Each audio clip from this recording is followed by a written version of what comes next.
Hi, Dan and Kim here. This is a shorter video of a long version that we have made, and this is explaining introductions of who we are and what we've done. Yeah, what went well? What was interesting? What do we look forward to for next year? Like, what are you guys up to? Watch the video. Let us know what your thoughts. And here we go to the intro video. So the to be named video cast. I'm Manga Dan. Dan, you're on my channel. We're hosting this video right now. In the future, maybe we'll dual host it. We'll figure that out in the future. This is Kim. Kim, I've known Dan for 20 plus years. We mountain biked and worked together, I think before college, right? Yeah, before, during, after. At Performance Bikes for the veterans out there that remember that. Mm-hmm. We made a comment in the earlier cut, and I'm just going to leave it out there like that. If you know performance, you know performance. Yeah, so. Exactly. There's a lot of us out there who worked there or were with what we're part of it for a long time. Yeah, so I started off with mountain biking. Yeah. And Dan, same.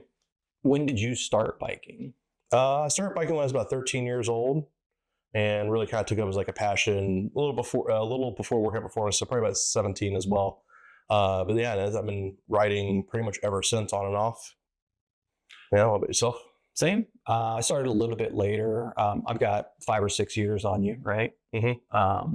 And so mine was, I had done some time in the Army. It was in between Army and college.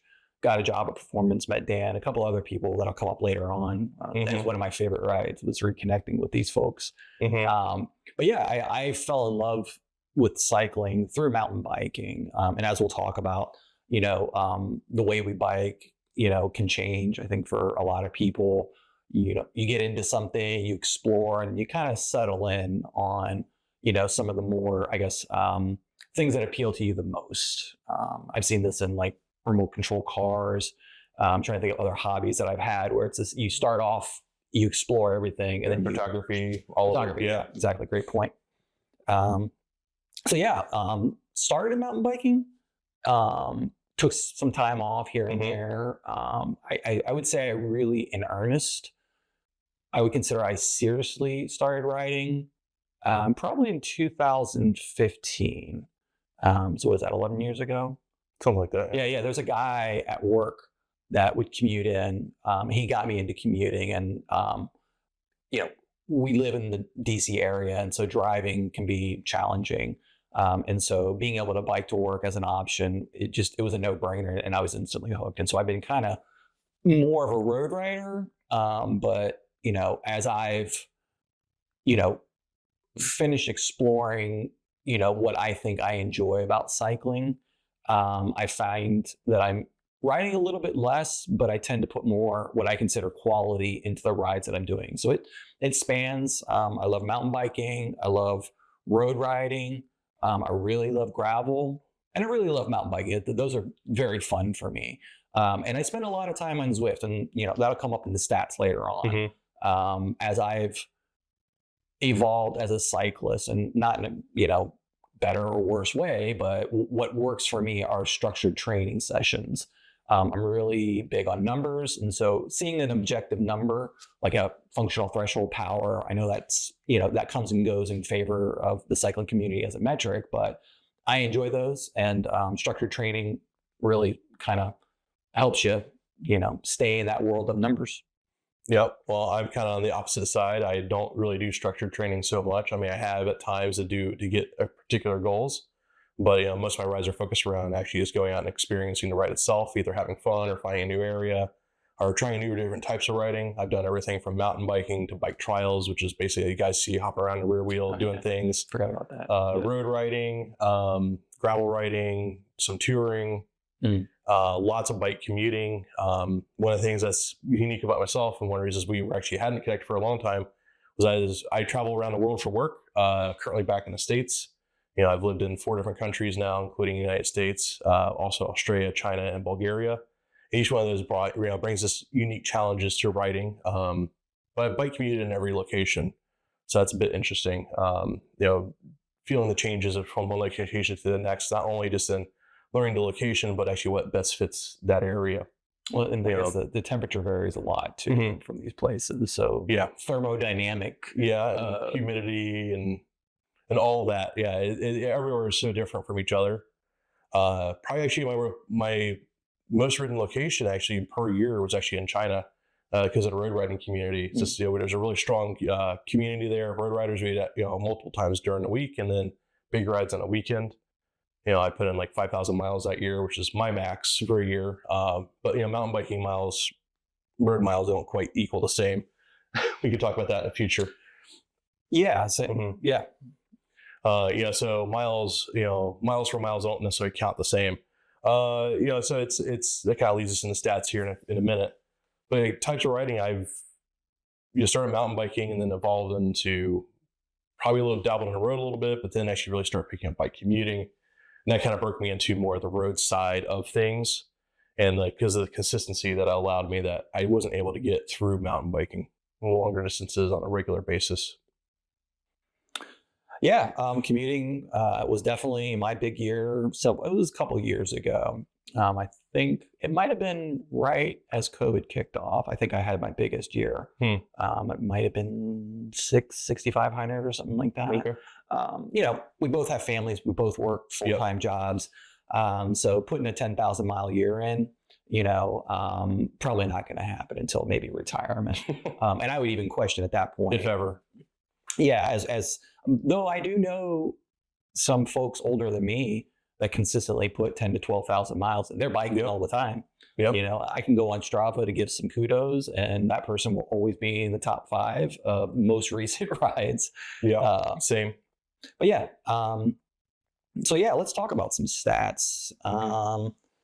I ended up with actually just under 4,000 miles, and considering the year, there's a lot going on for me personally, professionally. So to have approached 4,000 miles is really, I'm happy with that. I'm okay with that. That's solid. Yeah, for sure. Quite a few hours as well. Yeah. Well, and there was Zwift. We'll get to that. That's most of it, honestly. So depending on how you feel about virtual rides, and if you know Zwift, I picked the flattest course to ride on, which is Tempest, or was it Tempest Fugit? Yeah, I think is what it's called. So, but it counts for the least amount of elevation. That was something we didn't write down here. We probably should have. Yeah, I probably have 50 feet for the year. Yeah, I'm like 7,500 or 75,000 for the year. Okay, I didn't look mine up. Okay. I have to look that up. But. Okay. I'm at 3,000 or 1,366. So that's a little shorter for the year for me, but also been just trying to get back into the area, getting back in the groove of everything. Once again, moving is difficult. I moved back not last summer, the summer before, but it's been a roll trying to get everything ready. If you've seen the channel before, you'll be in for the 4th shop reveal eventually. When I finally get around to doing it, I've done one at each location I've been at, so this will be the 4th location. I think it's really worth considering work-life kind of stuff. Yeah, for sure. For folks who can focus on this kind of stuff full time, that's great, and I love watching your content. And there's some folks in the area here that I love just watching on Strava. I've ridden with some people that have sort of elevated their game. They've become some of the more prominent riders in the area. And I love having been able to ride with them, before they realized how strong they were.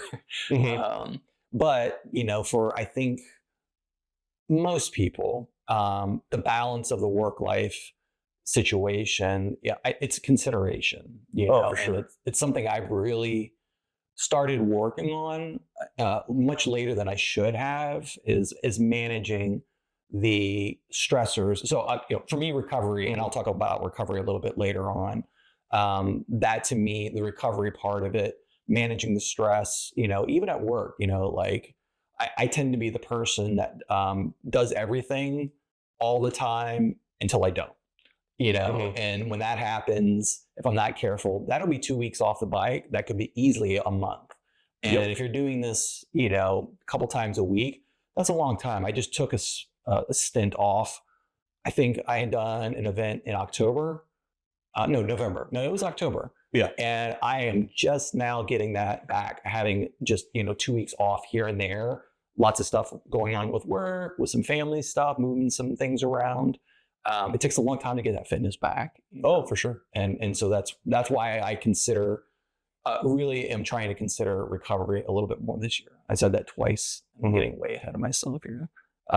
congratulations on being able to do that amount. Moving from a country back to this country is not insignificant. Yeah. Moving, I think, is for insurance purposes one of the higher stressors.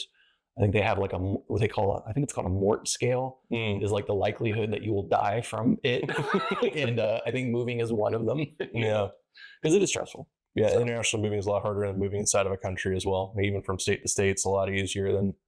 Well, even moving from state to state can be significant. It's still a lot easier than moving internationally, where you don't even have anything for several months, as you're literally on a slow boat to China at one point in time. Yeah, it's crazy. You figure it out. You get there, you deal with it. Yeah, talking about my years, like I think it was an okay year considering all the things. Jumping ahead a little bit, like one thing we talk about in the future is next year's hopefully writing a lot more. I kind of got things all set up, figured out, both life and bike wise as well. My bike's over there, so because the reason I'm pointing that way. So next year it's kind of primed and ready. Yeah, consistency. I think seems like yours is as well to some extent. Yeah, I mean, obviously, I think we all want to ride more than we can. Yeah.